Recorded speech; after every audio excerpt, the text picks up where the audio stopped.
Okay, Michael. Awesome. Thanks, Mark. Good morning, all, and welcome to the November 12th meeting of CalHFA Board. It's good to see everyone virtually, although you all seem really small on my screen right now. Certainly good to be here, and I don't know if I'll ever get used to this, but I think this is the way we get to operate, folks, for another 6 months, right? It's terrible, but such is life, as they say. Melissa, why don't we start with the roll call? All right. Ms. Avila Farias? Here. Ms. Gallagher? Yeah, here, 1 second, here. Here. Dr. Bassiani? Here. Mr. Gunning? Here. Mr. Hunter? Here. Ms. Johnson Hall? Here. Mr. Starr for Treasurer Ma? Here. Mr. Seeley for Director Velasquez? Here. Secretary Castro Ramirez? Here, good morning. Mr. Prince? Here and all dressed up. Mr. Russell? Present. Ms. Sotelo? Hi, everybody, I'm here. Ms. Campbell for Ms. Gordon? Here, good morning. Do I have a representative from the Department of Finance? I do not hear that we have a representative. I'll mark absent. And Ms. Boatman Patterson? Here. Chairman, we have a quorum. Awesome. Thank you, Melissa. Has everyone had a chance to take a look at the minutes from October 8th? Or better yet, did anyone have any changes to the minutes from October 8th? Good. Hearing none, let's deem those approved and move on. I think instead of my comments, I think we do have an agenda adjustment, Melissa. That's correct. We have a board member that'll need to leave early, so we decided to move the action item up to the beginning of the agenda. Apologize for that change. Yes, we're gonna. Executive Director's report, if I could give that fairly quickly. Or do you Yes, want to wait I was until gonna do after that. closed session? Oh, Yeah, I just had a few thoughts I wanted to share. okay. But I'll shut up if you want to talk. Go ahead, Mr. Chair. No. I think, and I don't know, but I think this is our last meeting for the year, but it does seem like we meet every month. And so we do get a lot done, but this is one of those meetings where we do have to do the housekeeping, as it were, and make sure we, one, talk with our auditor and make sure that we're trained in that aspect, but also, of course, the evaluation of TIA. And thanks to the Executive Evaluation Committee for their work and their timing on this. As Melissa has shared, we are going to adjust and take that up first and go into closed session. But before we do that, Tia, now you can have the floor. Thank you, Mr. Chair. At last month's National Council of State Housing Agencies annual conference award ceremony, their program of excellence, CalHFA's mixed income program, was selected as a winner in the rental housing encouraging new construction category. So I'm really proud of staff. I think you all may have received notice of that. So I wanted to thank our team for their hard work and the board for their support of the program's development. The MIP lending program is definitely a success. Its streamlined finance model produced more housing in less time and with less public subsidy. The enhanced coordination between 3 of the state's housing entities and alignment of our lending programs and application processes resulted in a national award. Thus, we share this award with our state housing partners at CDLAC and TCAC as our collaborative efforts paid off with an award-winning finance model that can be replicated. A very public thank you to State Treasurer Fiona Ma and her TCAC and CDLAC staff. I also want to give you, you an update on the reforms that have been happening over at CDLAC related to regulation changes. So over the past year, since probably beginning in October of 2019, CDLAC has undertaken a comprehensive effort to revise its competitive bond allocation regulations and scoring to align with state housing priorities. You all know that prior to this year, it had been almost 2 decades before bond allocation was competitive. So included in this comprehensive regulatory process, the state for the first time is seeking to incorporate fair housing principles into the affordable housing finance system. I must give a shout out to our board member, Secretary Castro Ramirez, who is setting the tone by presenting to the CDLAC board the Newsom administration's housing framework and policy principles for new affordable housing finance system. She presented those policy frameworks on September 14th to the CDLAC board. Specifically, the principles aim to provide equity for development partners historically excluded in the affordable housing finance system, create socially inclusive communities, and to affirmatively further fair housing by establishing integrated and inclusive balanced living patterns that offer opportunity and upward mobility to for California residents. The process to update the awarding of competitive bonds and translating housing policy principles into actual regulations has involved numerous public meetings, a wide range of stakeholders, numerous hours of work, both external and internal staff working groups. I would estimate over the last 12 months, over 1,500 hours of CalHFA staff time and more than 370 at a value of over 370,000. So I just wanted to put an idea on the exhaustive amount of time we have spent really trying to incorporate these new policies into the regulations.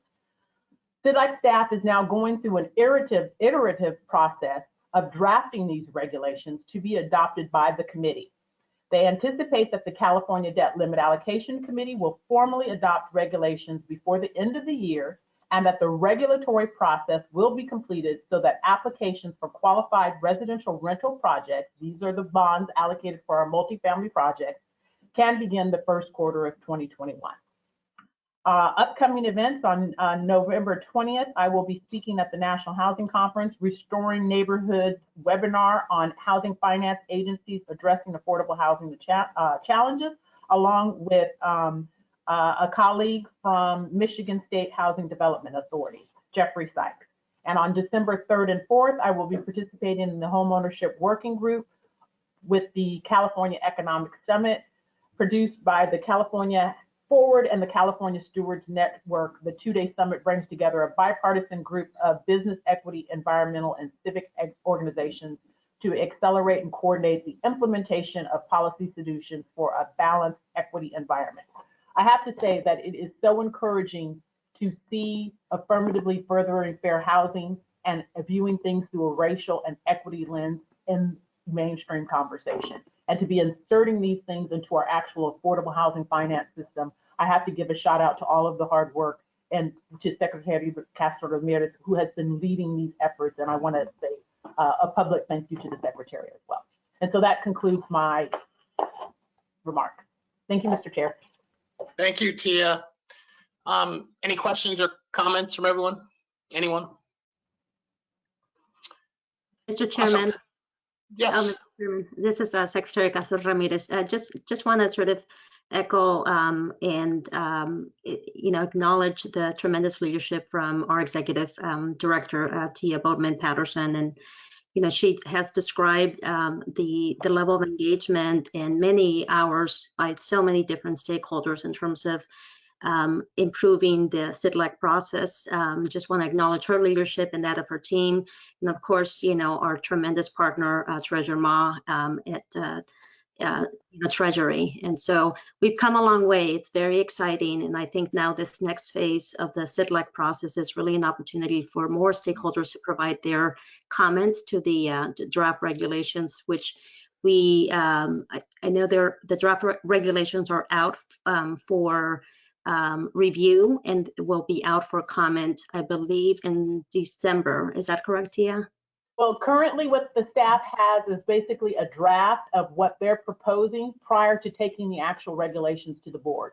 So it's my understanding that they will be taking a set of regulations to the board before the end of the year. I'm not sure which date that is. I believe it is in December for adoption. And then that goes through the Office of Administrative Law process, where the public comment period is open to conclude that regulatory process pursuant to the Office of Administrative Law before they can become actual regulations. Awesome. So is it available now, Tia, for the board? So they are posted. Staff's work is posted for review. It's kind of a pre-review before they actually take it to the board. And then there's an additional review process and comment process after the board adopts them and before they become final. Is that on the treasurer's website or? Yes, sir. Yes. Staff, CIDLAC staff posted those drafts on October 28th. They are looking for any comments from the public before they take that to the board. I believe November 27th is when they would like to have received written comments to those posted regulations before. Great, thank you. Okay, here's where we get to do executive privilege. I think we're going to move into closed session. Okay. And Melissa, would you just help me here? I was looking, I don't think I have, are we doing it here, or help me walk the group through how we're going to do this? So the board members will leave this session of the GoToWebinar. All other attendees are welcome to stay on the platform, and once the closed session is ended, the board members will come back and rejoin the session. So please, again, attendees can stay on the line, stay joined, and we'll join you back. So for the members of the board, you should have received an email with guidance on the closed session instructions, and there are links in that as well as passwords to get to the closed session. So if you don't have that, you can chat us and we'll send it to you. Michael Gunning needs a copy. Okay. And once we get everybody over there, we'll start the closed session. You can chat us if you have any questions or technical difficulties. We also have in the chat Mark Mattis's phone number, so you can contact him to help you get on. You will have to exit or leave this meeting to be able to go to that board member. So, any Melissa, questions? just share your cell phone so folks can text you if they need to get in or there's any issues. Yes. So Mark Mattis's phone number is there, and he's at his desk and can assist. So try him first, and I will put mine on here as well. But he'll be your best resource. Thanks, Mark. Anybody else? Any other questions? No. Okay, feel free to go on over. I have to go and set up a I definitely, I am not seeing it, so if you can send me the info, it would be great. I will send it again. Okay, thank you, Courtney. I'm not seeing it either, Melissa, if it can be sent out again. Can you just, or just at least tell us who sent it so we can find it? Courtney. Okay. And Yes, also thank you. check your email. It's in your email that would have the, it would have come up again this morning about an hour before the meeting. So it might be there, but Courtney can forward it as well. Did you get everybody, Courtney? I've got Preston and Michael, and who else? Eileen? Eileen and Doctor, I think, might need it too. Okay, and Dr. Mbasiani. And Anna Marie? Okay. How about just sending it to all of the board members? That would be probably easier. So they're all individual logons. So there are individual emails, but Courtney she'll work through the ones that need it first. And the ones that, if you're having problems, stay on here until we get that email to you, and Mark and Courtney will help you. I'm going to go on over and I'm going to exit out here. So Courtney sent the email at least on Tuesday around 9:30 a.m. Courtney, I found mine. You don't need to send it to me. I found it. Thank you. You're welcome. And Dr. Mbasiani? Well, mine was in my meeting notice from my calendar, and I'm clicking on it, and it's taking me down that road, but I'm not quite sure yet. Do I have to be out of this one successfully and completely? Okay, Yes. goodbye. Goodbye. Anna Marie? I will resend to Anna Marie as well. You self-muted. I don't know if she can hear us.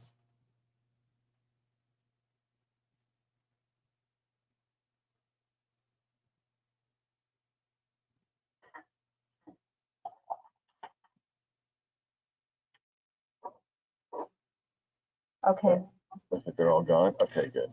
All right, I'm gonna go ahead and mute. all right. I'll put on standby.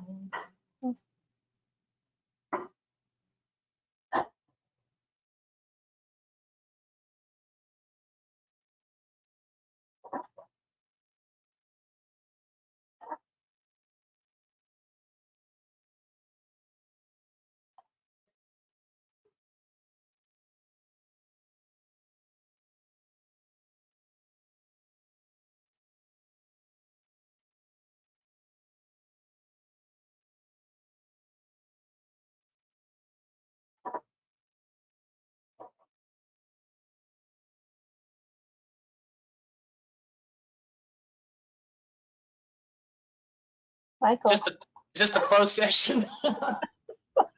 Are we there yet? you log out of this one and then click on your link for a closed session. I'm still in the other one? You're still in the open session. I tried that, it didn't.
Johnson Hall.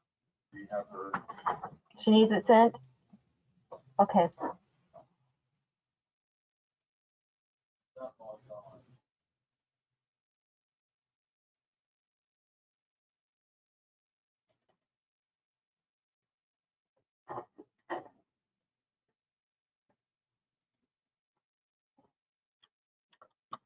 Go to meeting. Then nobody can find her. Hey, if you guys will let Teams be open, we can use it. I have Teams open. Well, our IT will let us use it. We'll let people make outside call.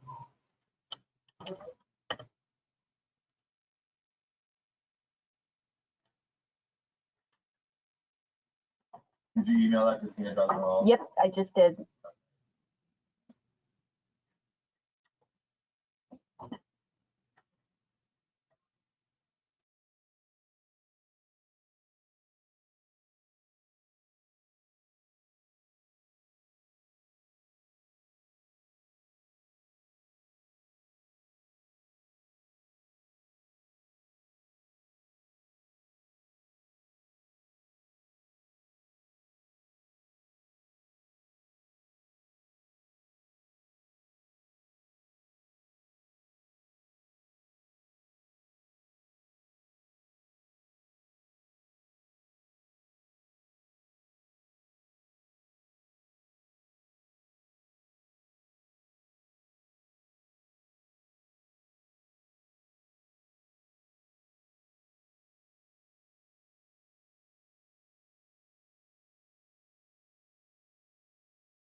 right, everybody's coming back.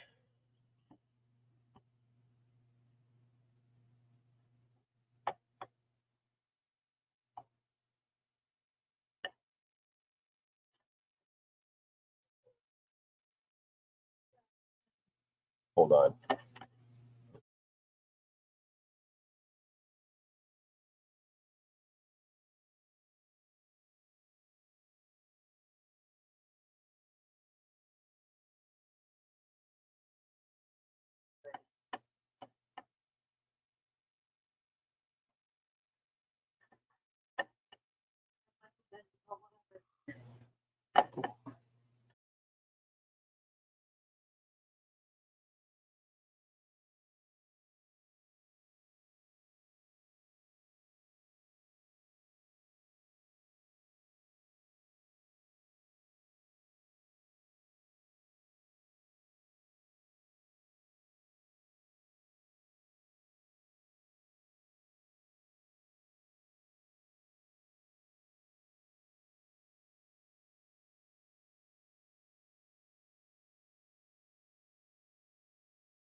Melissa, you back? I am. I'm waiting for a couple of other members to join us. So give me just another couple minutes, and when they get on, I'll let you know. Okay, thank you. That's what I was waiting for you.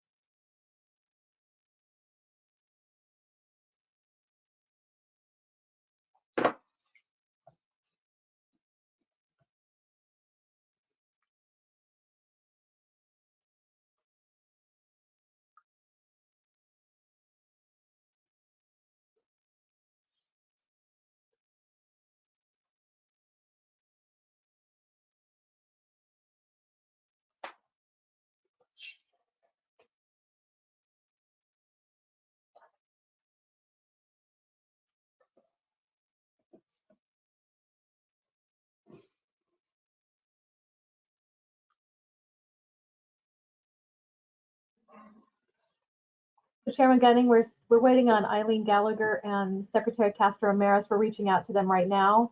So please give us just another couple of minutes. Okay, sure, definitely.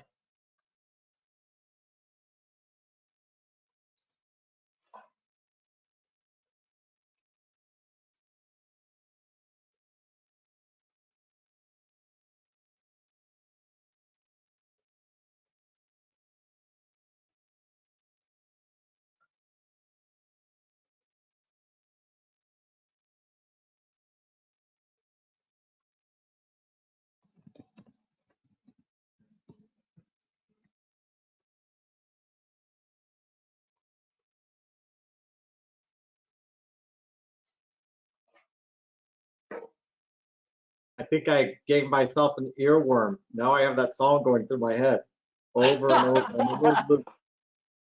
Wait, Chucky's in love or the other one? No, that one. Oh, I know. I don't think I've heard it for 20 years. I don't know. I think you're going to have to sing it for us. Oh, yeah. No, that's I agree.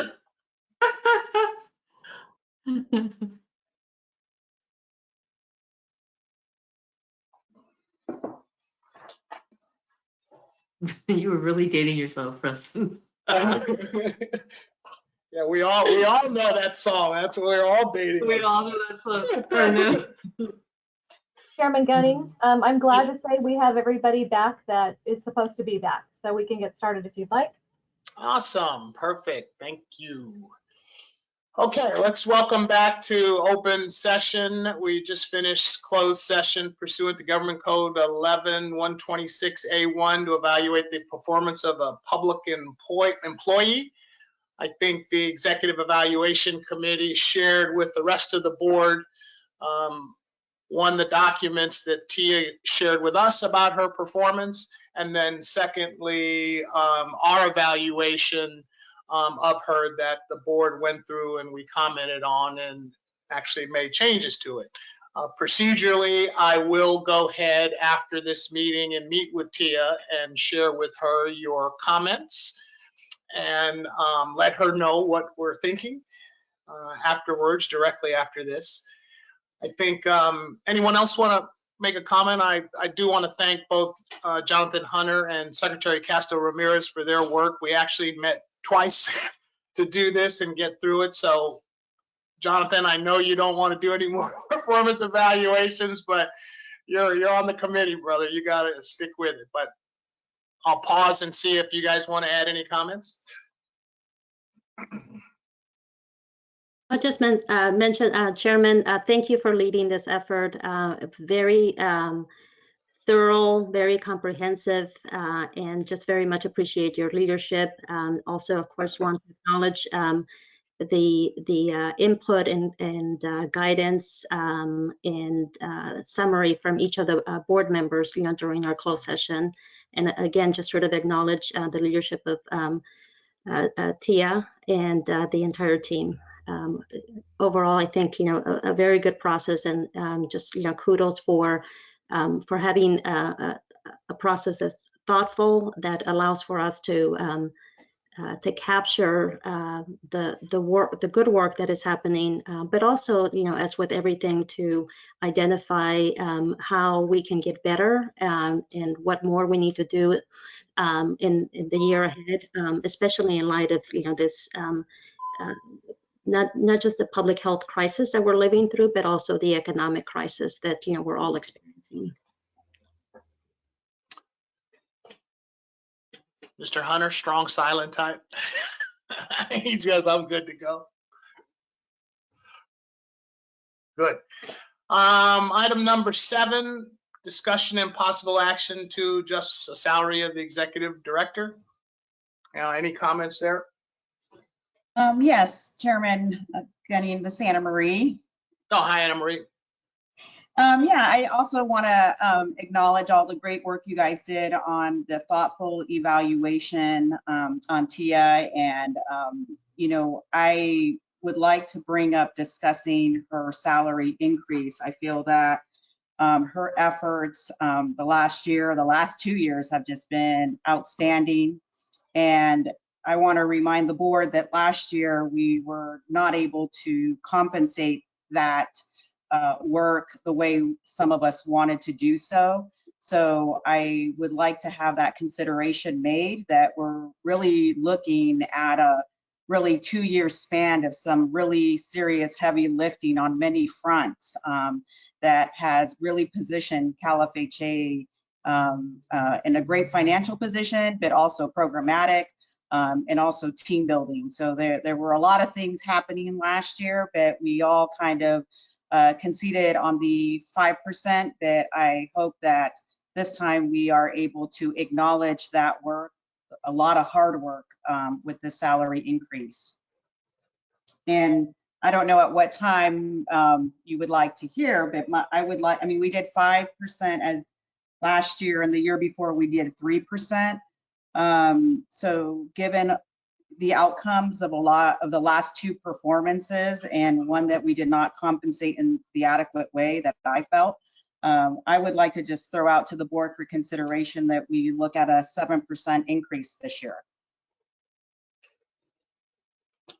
All right, thank you, Anna Marie. Any comments from board members? Hi, this is Helen. I had just one question and one comment. I know that generally speaking, there's a gender pay gap, and a lot of women make about 81 cents on the dollar for jobs that men have. And if that's a controlled pay gap, we're looking at data that reflects that women make about 98 cents on the dollar for the same job that men perform. And so I just wanted to make sure that we took that into consideration, and that we made sure that the pay that the executive director receives is on par with other positions, with the jobs that men do of the same position. Good comment. Thank you. Anyone else?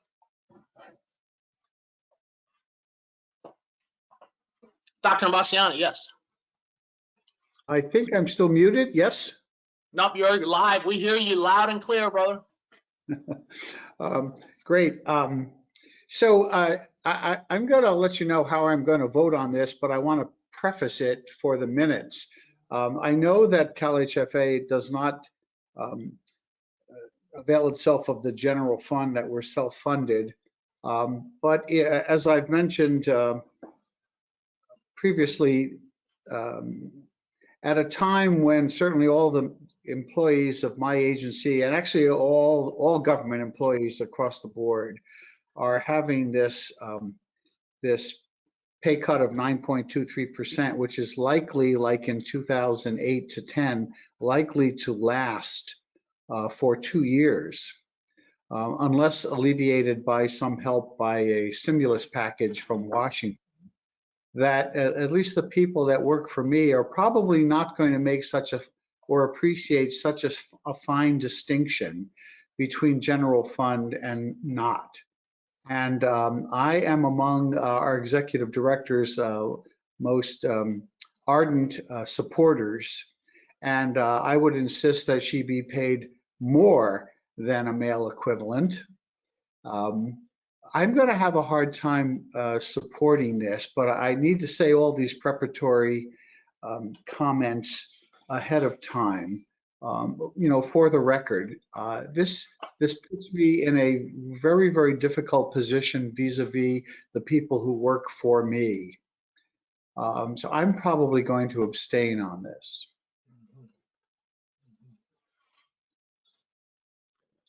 Thank you, Doctor. Any other comments? I guess, is there a motion first? I guess that's the first thing, or help me here. Chairman Gunning. Yes. This is Anna Marie again. Just to piggyback on some of the comments, I would also like to add or appeal to my board members that as almost a 30-year public employee, I totally understand the concerns of perception from other public employees at the state level. But as we clearly distinguish, we are funded differently. And I think I look at it from the perspective of what TIA has done in the last 2 years beyond, you know, the call of duty of the job description, but most importantly, housing preservation. And I look at all the families. We just look at our portfolio and all the families that she helped through our programs. And to me, you know, there's just no comparison of apples and oranges here for state employees versus what we have gained in her in preservation around housing and helping people achieve homeownership. And we could never compensate her for that, but I would happily move forward with a motion to approve a 7% increase. Again, bringing into factors for things that we were not able to compensate her over the last 2 years. And I think it's time, and I think it's justifiable to the public if we look at our programs and the home ownership and the several alliances that she has made in the last 2 years, that we can easily justify this to the public and other public employees. So with that, I would like to move forward with the motion of recommending a 7% increase for this evaluation cycle. been a motion. Is there a second? I can second that motion. This is Delilah. It's been moved and seconded. We've heard from Dr. Imbastiani. Is there any other comments from board members? Can I clarify? This is Eileen. I just want to clarify a recommendation versus the amendment. Can we just recap that? Was there a recommendation on the percentage increase before the amendment? I'm sorry, Eileen. I was wondering what you said. Yes, she suggested a 7% increase was her motion. Okay. Was she amending? And was there an underlying recommend? Okay. There was no recommendation from the Executive Evaluation Committee.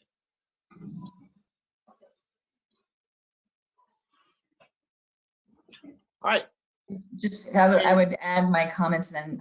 I'm a fan of Tia's. I think she's done a great job and I support acknowledging that in a merit increase. I'm a little uncomfortable with a percentage that's higher than we've done in the past, given the context. Again, I think, well, it's, for lots of reasons there's a justification there. I just feel that in the economic context we're in, I'd be more comfortable keeping within the ranges we've used in the past, like in the 3 to 5% range personally. That's my 2 cents.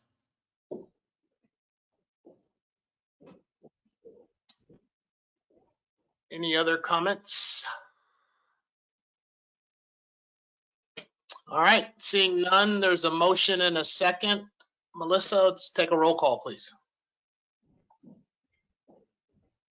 Okay, and I'd like to just state for the record that Ms. Tina Johnson Hall left the meeting at the close of the closed session.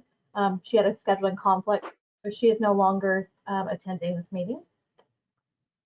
So I'm taking a roll call on resolution 20-21, which includes 7% merit increase. Ms. Avila Frias? Yes. Ms. Gallagher? I will vote yes. Dr. Imbastiani? I understand. Dr. Imbastiani will abstain. Okay. Mr. Gunning? Yes. Mr. Hunter? Yes. Mr. Starr?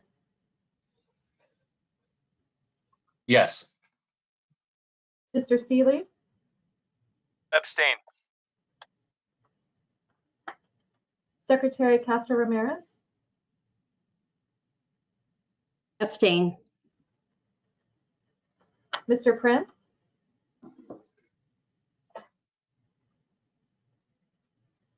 I have no idea. I guess abstain then. Mr. Russell? Aye. Ms. Sotelo?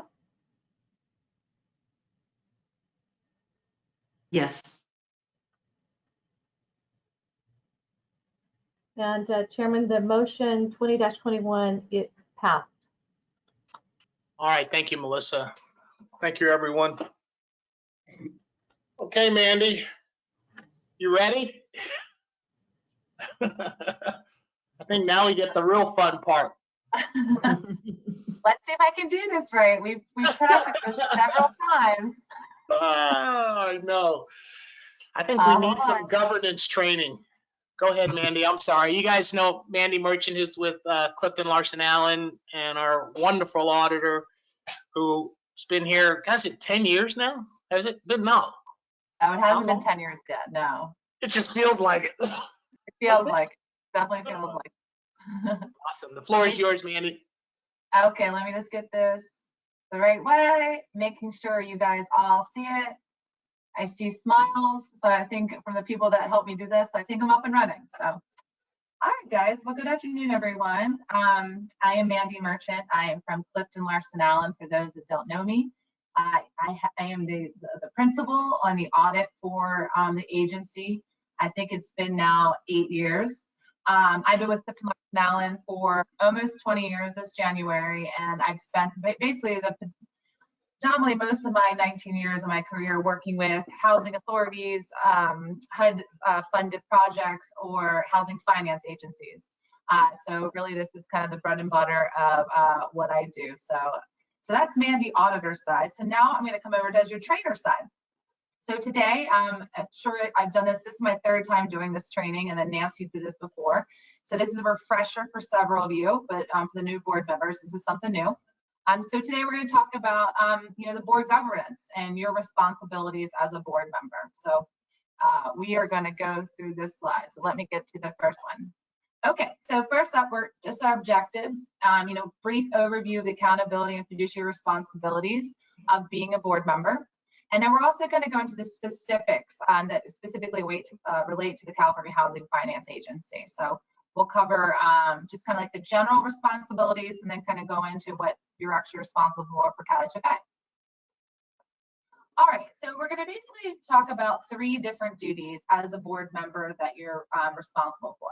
And just to put this in context, I am a board member on 2 boards, so I'm going to be referring to a lot of my own personal experiences on board. So I'm a board member of a HUD project. I'm the vice president of one, and then another one, I serve just as the treasurer.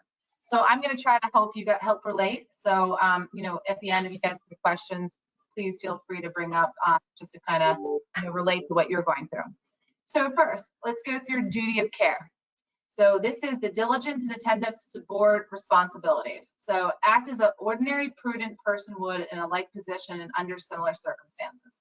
So we're going to go into more detail of this, but this is just basically going over what are your responsibilities as a board member. What must you be performing in order to be performing, and then living up to what you need to do as a board member. We're also going to talk about the duty of loyalty, and this is where we really get into kind of like the personal interests, and conflicts of interest. And I always kind of spend a little bit extra time on this because I've been seeing more recently in the audit world, conflicts of interest are coming up more often, just because, a lot of boards, you all are very heavily involved in the community, and just things start to connect, and you might just have a relationship that you're not aware of, but it might, relate to something that leads back to CalHFA. Never intentional, but usually, sometime that might come up.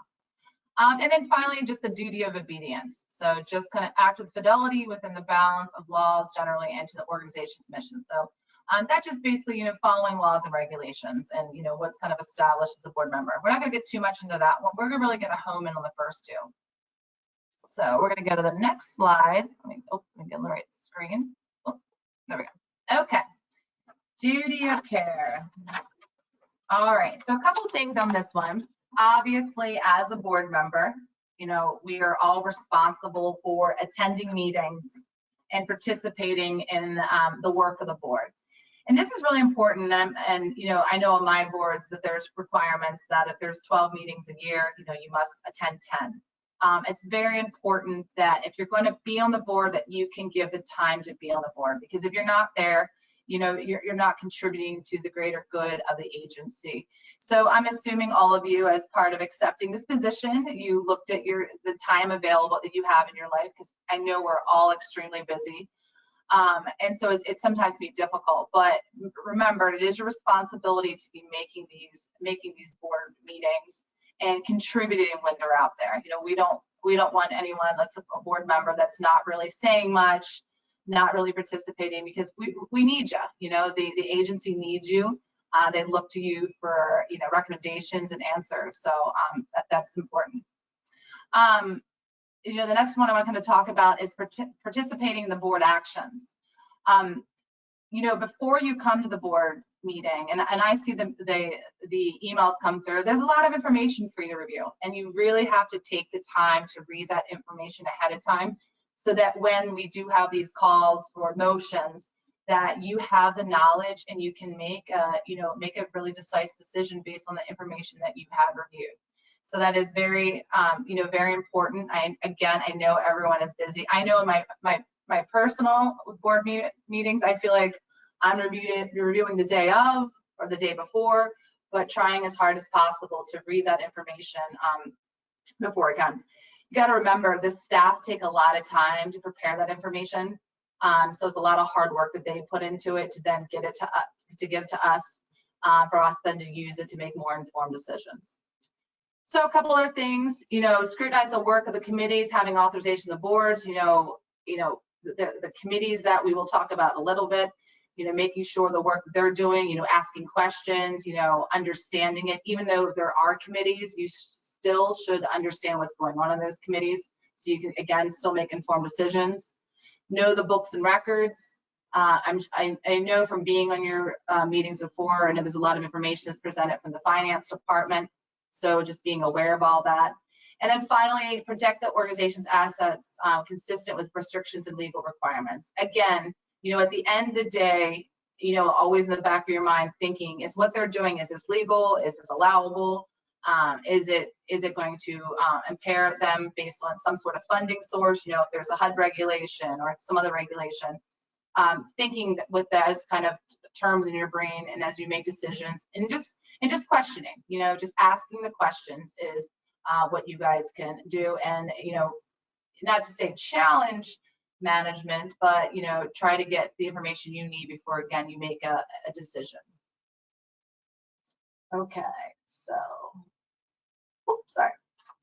All right, so next up, duty of loyalty. So this one I always think is very, very important, just because of the conflicts of interest and keeping this in mind. Just recently, I had an audit client that I found a conflict of interest, and just we never would have found it, but just happened that one of our partners in another office was on one of those like downtown, this downtown city development corps, and there was a small relationship that established. My client's name was not involved. It was like one of their small subsidiaries, and that he just happened to be involved in. And so it's very, very, very remote, but these things can happen. So I know you all are required to disclose your conflicts of interest, any kind of related parties, any other kind of organizations you're working on. But again, just keep that in mind, because that is very important for a board member. Because if you do have any of these kind of relationships, you do need to abstain from any kind of decision making. So another thing I want to bring up on this one also is just, you got to make sure that you are leaving your agency and your personal, beliefs at the door. You are coming in to represent CalHFA. So all decisions that are being made for, by you as a board member must be in the best interest of CalHFA. You have to leave everything else aside at the door, and you got to be that, that one voice for CalHFA that's, then communicating to management. So again, I know we all have our other jobs that we do, but just making sure our decision making is for CalHFA. Some of the other stuff, obviously, no self-dealing, and then finally, do not take gifts from individuals or entities. I know you guys have that wonderful form that you have to fill out, and so that'll help you avoid that form if you do not take any gifts. So, and no one gives gifts anymore, so it makes it easy. All right. So governance versus management. Just a couple of things I just want to point out in here. Governance is the ultimate responsibility of the board, while the responsibility of the staff is management. So, your communication really is going to be, to TIA. So really you're kind of, and then obviously any of the staff that are kind of working with you on any kind of the committees or anything else that's being reported. As I kind of mentioned a little bit ago, Tia doesn't need, 10 voices coming at her. It really should be one voice communicating the mission of the board and the decisions by the board. Obviously, once you guys all vote and come to, you have your discussions, but then once you come to an agreement, that is what the board will then communicate out to everyone. So just keep that in mind. And then again here, the executive director is statutorily responsible for the day-to-day operations of CalHFA, while the board is responsible for operational performance of the agency as a whole. Again, just keeping that in mind. Once in a while, you see boards get a little too into the details. They're getting too much into the day-to-day of the organization. You got to pull back. That's really not your responsibility. And you don't have enough time to do that. There's got to be that trust that you have, and if anything, just maybe ask some questions if you need clarification, but don't be going directly to the staff or anything like that. Kind of keep your communications to management. Okay. All right. So just a couple things. I know a lot of people, you guys probably know a lot of this, but just, you know, just reminders. I did a board training a couple years ago and I thought I knew it all and I learned a lot. So just a couple things just remember, you know, the purpose of the governing board, just kind of, you know, highlighting some information for you here about, you know, provide organizational oversight and to maintain accountability to the public and the law. You know, boards are very important. You know, they really help out agencies, and, you know, from being on both sides, being a board member and then being on, you know, working with an agency to see how they respect the board. I mean, the agencies really looked up to the board, really depend upon you. So what you say really matters a lot. So just keep that in mind as you know, as you're on the board, that, you know, what you say and do really is a direct impact to the to CalHFA. The board must ensure the future, you know, the mission, and obviously effective governance and effective operations. So seems like a lot. I mean, I feel like that's a heavy burden to have, but, you know, we all do what we can, and hopefully, you know, at the end of the day, you know, we're pushing the agency where it needs to go and keeping everyone safe and keeping, you know, the assets and everything of the agency, you know, protected. Okay. All right, so some additional requirements that we're going to talk about, and this is kind of getting into CalHFA's actual requirements. And again, this is probably a refresher for a lot of people, but the open meeting requirement. So going through just reminding that, you know, meetings conducted in public within, you know, with the 10-day advance notice. You know, only vote on matters properly noticed and on agenda, so can't go off, you know, go off agenda. Majority cannot communicate with each other for CalHFA business except in open meetings. A couple states out there have other interesting rules like this, that like no more than like, you know, 2 board members can be out in public talking with each other. It's very, very strange, some different state laws. Closed sessions are limited, authorized by law and agenda.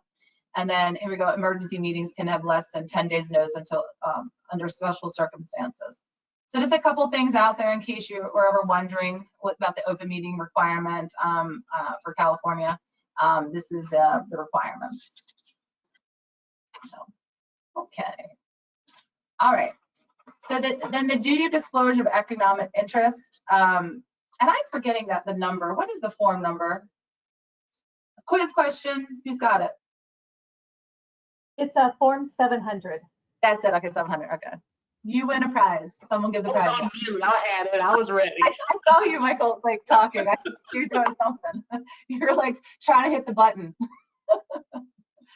Okay. So right. So your annual form 700.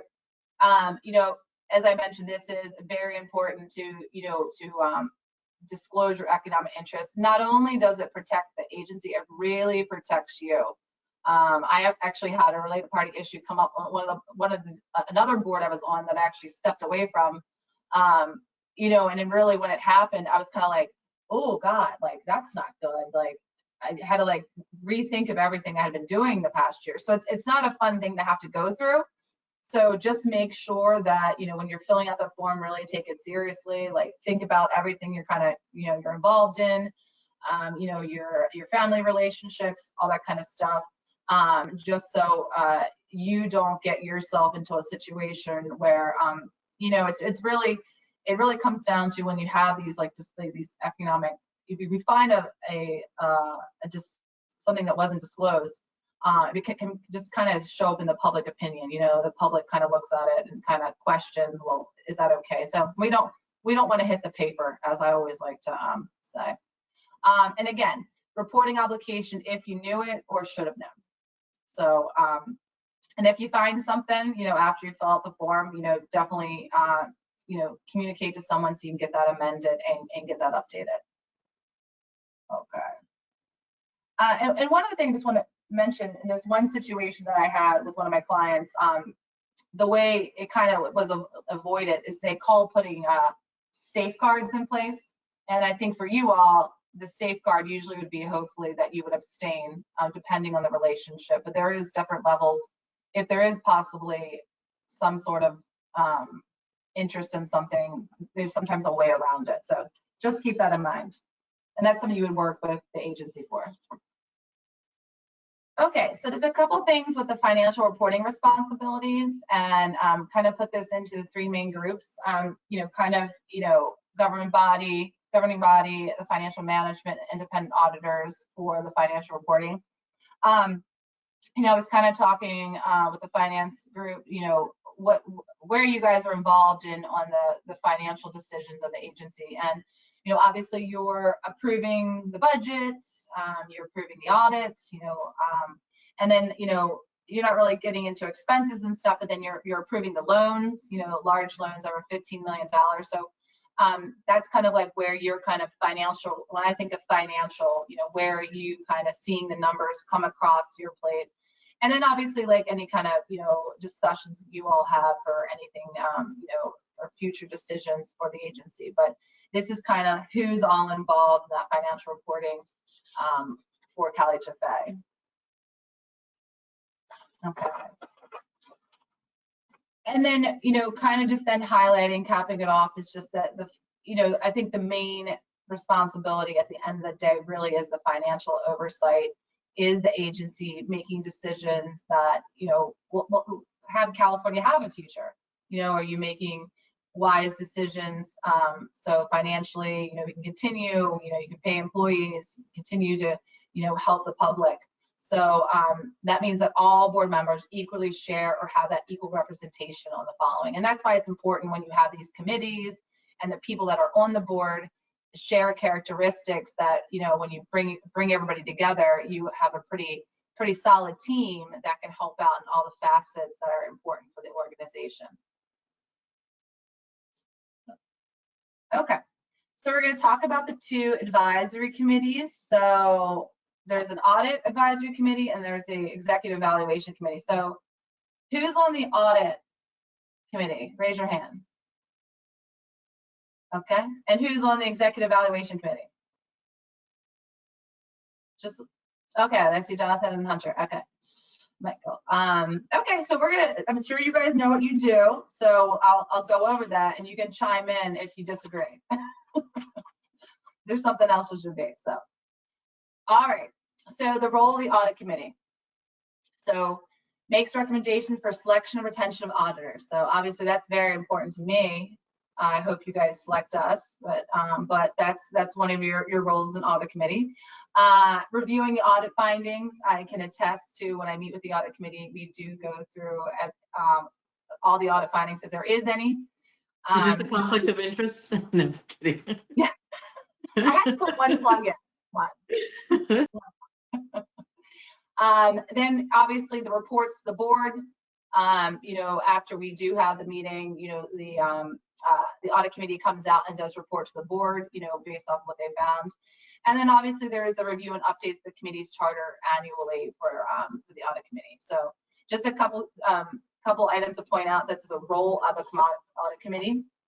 And then we're going to go over to the role of the executive evaluation committee, which I know you guys just came out of that based on listening to this, your agenda and the presentations today. So here we go. We got the evaluation of the executive director and compensation of key exempt management, recommendations based off of those evaluations, develop the compensation policies, and then obviously review and discuss management succession. So if there's ever a need for additional people or what's the plans, that is also the executive evaluation committee's role. Okay, so we're going to head back over to the audit committee, just a couple best practices and just with kind of some characteristics we'll kind of walk through. The individuals on the audit committee really should possess a basic understanding of governmental financial reporting and auditing. So that's definitely to bring a good person to the committee. Everyone that's on the audit committee, ask great questions. So you guys possess this. Have at least one financial expert. Have enough members. You have a minimum of 3, and then obviously exercise professional skepticism. So challenge your auditors, challenge management, the finance group, to find out, what, especially in the audit report, what's coming through. Everyone in the audit committee is very involved. Lots of questions always come through. So I can attest that this has been occurring as part of the audits in the past. All right, so then audit committee best practice at the duties. So here we go, just kind of reviewing again, provide independent review and oversight of the financial reporting process, internal control, and independent auditors. So, keeping, you are the last review of the financial statements before they go out to the public. So again, making sure you review that and, understand before that goes out the door.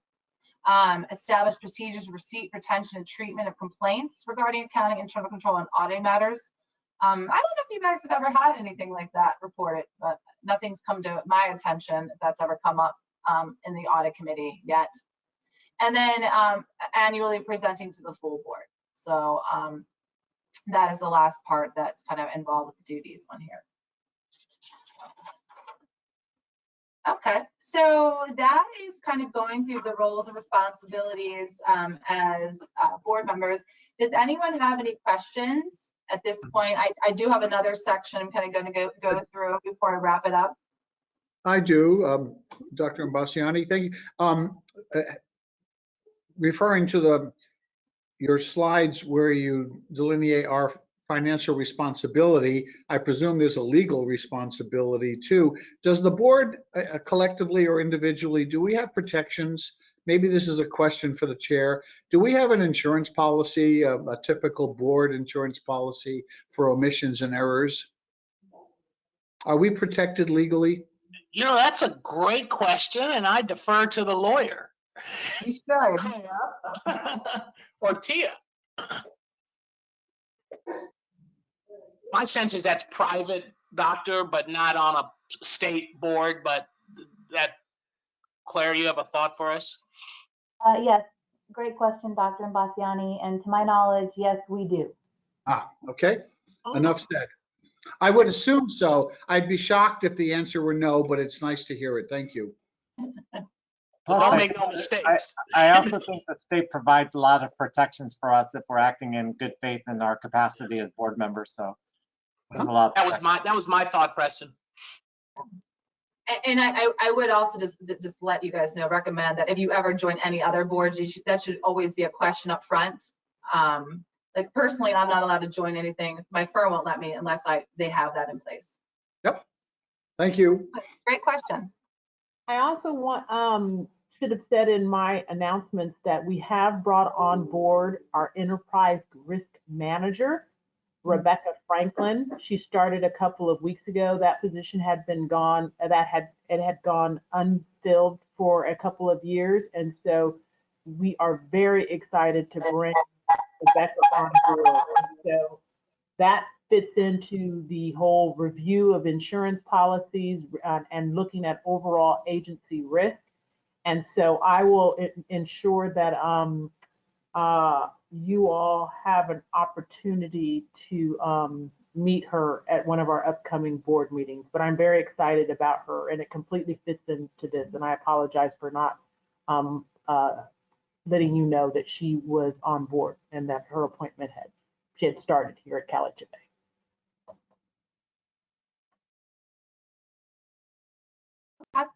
Anyone else? Okay. So my next kind of couple of slides, I did this for you guys last year too. I think the other thing is I every year as part of your engagement and all the other engagements I speak to a board member, I interview them, Mr. Gunning, and I ask them about fraud. Are they aware of any, where could fraud occur? Where the risk of the entity, and I tell you 9 times out of 10, most board members tell me, it can never happen here.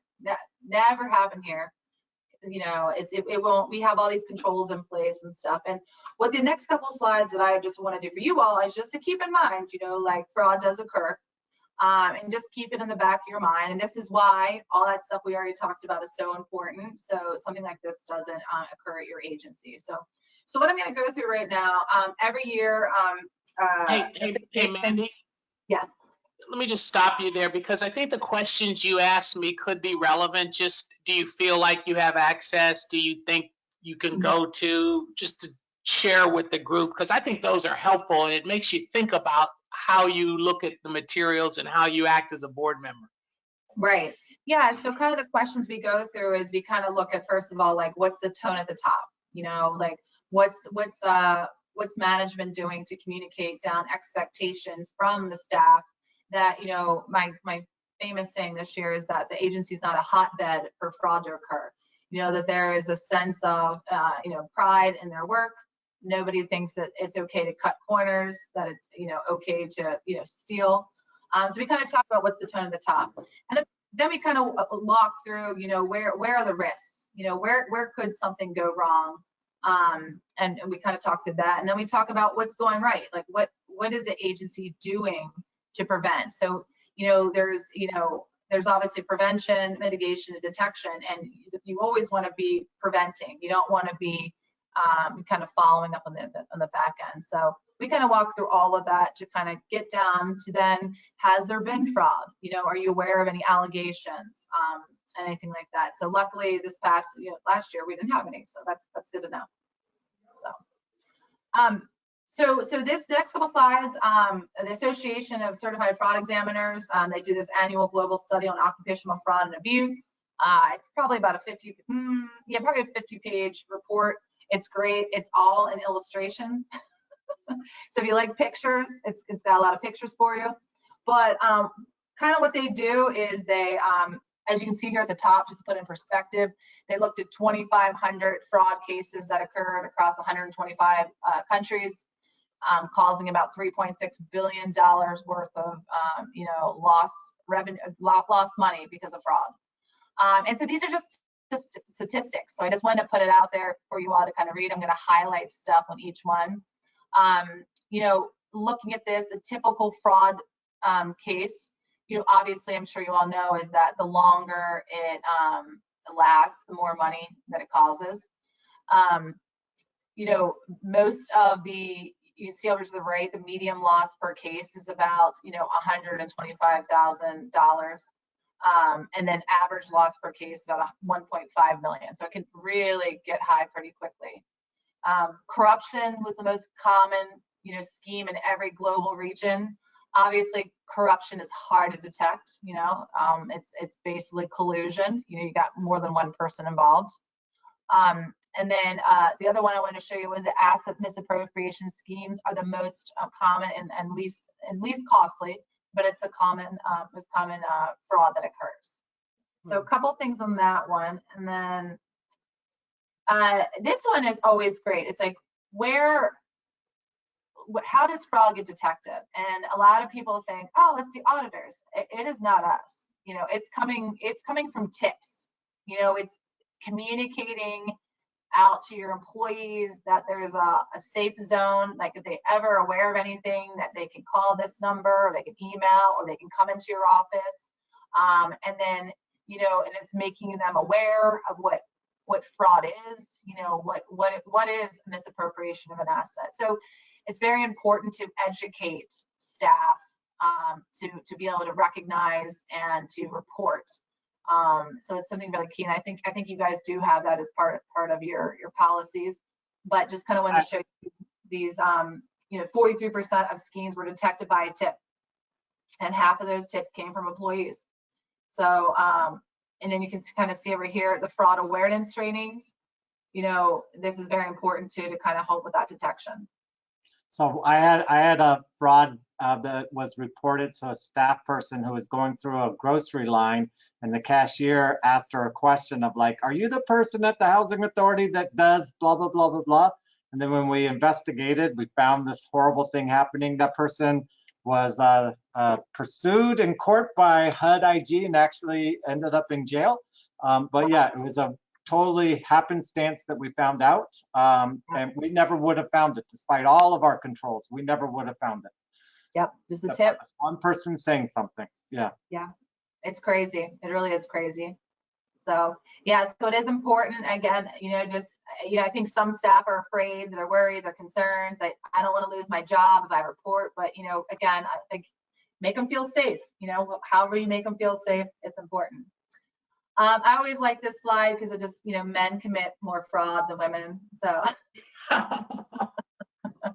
so men commit 72% of all occupational fraud and also cause larger losses than women. So you guys could do it with what you want with that information. But I always like to bring that one up. And then, you know, kind of looking over to the other side, it's more than half of all occupational frauds come from these 4 departments. So just, you know, it's nothing, it's kind of interesting because you're like, oh, why isn't it all accounting, you know, but you kind of see it's kind of even keeled, you know, kind of looking through operations, accounting, upper management, and sales. So not one place, you know, that you really have to home in on. It's kind of spread across the board. And then lastly, kind of looking at this one, just kind of how was occupational fraud initially detected? Again, I just pointed out to you all just the tip, you know, obviously it's number 1 with 43%. But then as you can see, internal audits, you know, is involved. Management review, you know, the old saying is if someone thinks you're looking, you know, they're not going to commit something. So, you know, having those reviews over everything, whatever it is, within the means. But if someone thinks that someone's watching them, they're not going to commit a fraud. And as you can see, by accident, there you go, Preston, by accident right there, 5%. These external audit, we're only at 4%. And then, yeah, like the very bottom, confession, just 1%. So no one's confessing. That's not coming through. So, and then just lastly, just kind of, you know, just the hotline. Again, you know, the hotline, I forget if you guys have a hotline off the top of my head right now, but you do. Okay, yeah, you have a hotline, so that's great. So that's, you know, as long as people know that that hotline's there, it's safe to call. You know, you protect that hotline. You don't want to have an incident happen that someone does call the hotline and then, you know, something goes wrong with it, you know, and then people find out that someone called the hotline and they got in trouble. So, you know, however you protect that hotline, that's great. Yeah, so I thought this was information to share with you all. Just as a board member myself, I'm always just worried about fraud, you know, so I feel like when fraud occurs at an agency, it just looks bad on everyone. I've seen it over, and they love to go back to the board. So just make sure everything's in place. You know, you're asking the questions. There's good policies. You know, go to oversight, and you guys should all be good. So, okay, well, that's the end of my presentation, and I hope you guys have all learned something from this. And again, like, you know, just from my own personal standpoint, I understand that there's a lot of work, you know, there's a lot of stuff that goes into this, and you know, CalHFA is lucky to have you all. So, you know, keep doing what you're doing, you know, kind of follow some of these tips, and then hopefully, you know, the future for CalHFA is gonna, you know, look great and awesome. So, but does anyone have any kind of other questions for me? Don't be shy.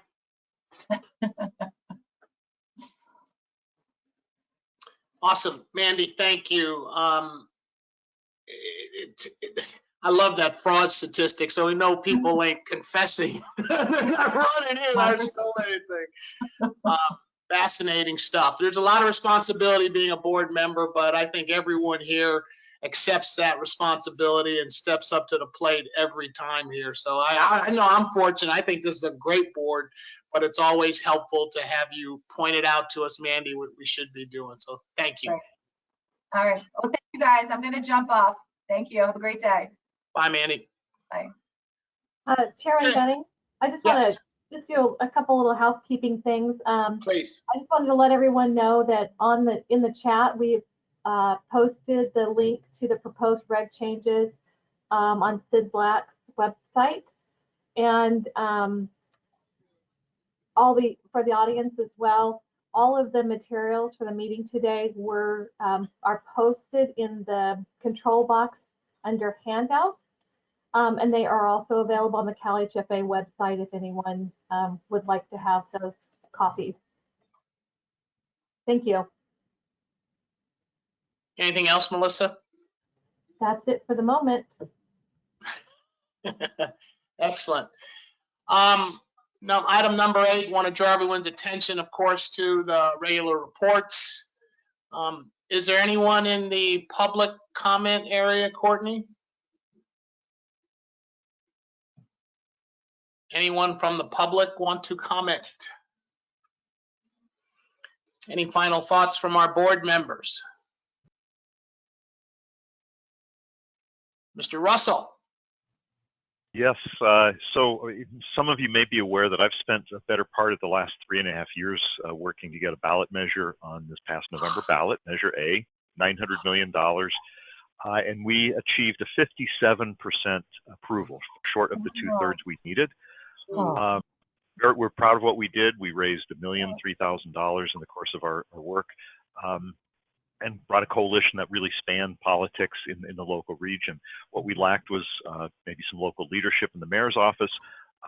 But more importantly, I just want to point out that ACA 1, which did not pass legislature past session, which would have lowered the threshold to 55% for housing and infrastructure bonds, is likely to come back in the new session. And the fact that we were able to exceed that threshold comfortably gives us hope that there is strong desire. And to get even 57% for a tax increase during a pandemic with a sitting mayor in opposition, we think is extraordinary. I will just add on a personal note, to take the sting out of a personal loss, what our nation went through more than made up for any heartache. Nonetheless, we have to get this threshold addressed, because we are going to have a real challenge with subsequent electorates in regions that have already passed bonds that are going to come back again. It's going to be very hard to reach that 2/3 threshold. So. Yeah, Stephen, I'm glad you brought that up, because I know the BIA worked with you, and we know a lot of school bonds passed, which they didn't pass in March. So it's just terrible to be right there at 57, and I feel for you, brother, but great work on that. And now Todd's there, so maybe it changes the next time. It absolutely changes. And I will add, I love Todd. I voted for him. We got more votes than he did. Over 300,000. And still. And still. Great work. Mr. Chairman? Yes. Mr. Chairman, I'd like to just provide just a quick update of, I think, of relevance to the work that we do within HFA, and also to our stakeholders that have joined us for this meeting. First, earlier this week, our agency, the Business Consumer Services and Housing Agency, entered into an agreement to begin the development of a homeless data integration system for the state. This will be the first in the state and probably the first in the country. All 44 continuums of care that provide services to individuals experiencing homelessness have executed and signed a user agreement, and so they will be sharing their data with us at the state level. And the goal is to be able to have an integrated data system to help us better understand the services and the gap in services that are necessary to ensure that we're doing everything possible to prevent and end homelessness. So it's very exciting work. We hope to be able to have this data system up and running by the spring of 2021. And so more to come on that. Secondly, I mentioned, I think earlier, that the agency is also leading a stakeholder engagement process to gather input from stakeholders with regard to the future federal funding dollars that we are very hopeful will come at some point, given the kind of dire situation that renters and small landlords and homeowners find themselves in because of COVID-19. So we've developed a survey, an Ab3088 survey that is available to individuals to complete and provide their perspective. I'm going to give you the web address to the agency. We look forward to getting input from board members and also from folks that have joined us. The address is www.bcsh.ca.gov/AB3088. And AB3088 was a bill that was signed into law, as you all know, by the governor, that provides protections for tenants, small landlords, and homeowners. And then the last, and on the positive note, also the last item is the Home Key program, or the Home Key initiative.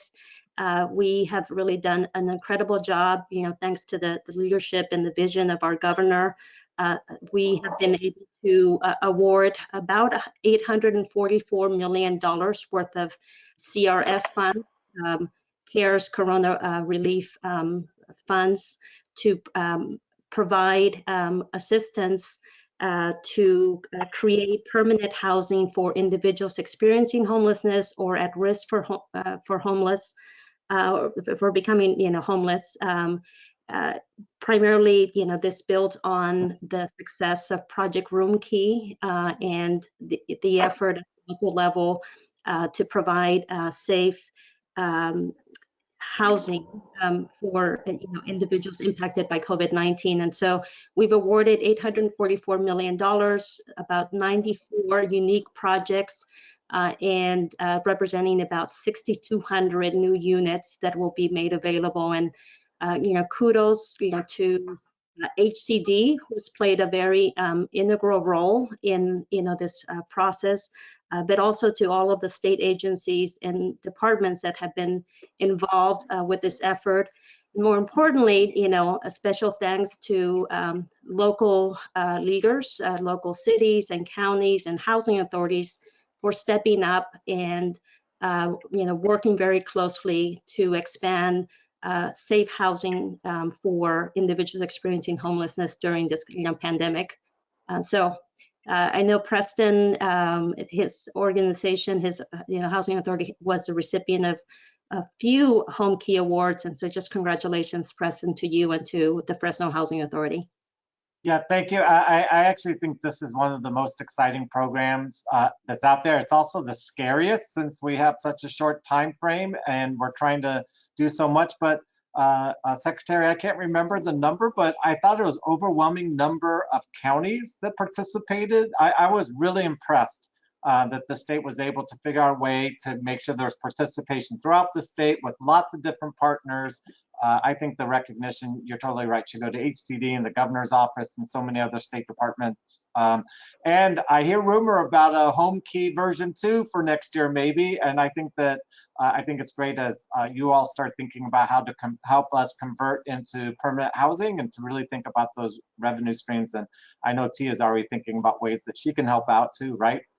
So I think it's really exciting. So thank you. And then if this really is our last meeting of the year, I just want to say, like, I'm just so happy that this is going to pass, and 2021 is just going to be a much better year for us all. But I want to say it's been a great 2020 with you all.